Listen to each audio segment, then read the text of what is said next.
Hi guys, Jeffrey from TAP. Just wanted to share a little bit of a case study with you of an oil light that we couldn't get to go off.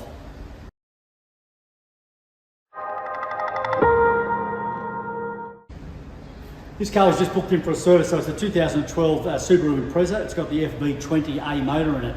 And funny enough, we had to do a couple of things to this car, so a couple of guys were working on the car.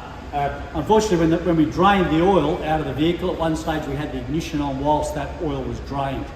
That then set the low oil light, and then once that was set, we couldn't distinguish or work out how to switch that off. What it takes is obviously the oil level to be topped back up to the correct level and the car to be driven. You also can't reset the service lights while the low oil light is on.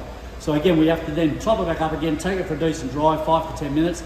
The light will eventually distinguish once it knows the oil is full, and then you can reset the service light. So it's something that you may get caught with, so I thought I might share it. Funny enough, it is already in our system as a repair solution. One of our members logged it up quite a few years ago. They got caught with the same thing. So just be careful with particularly with the Subarus.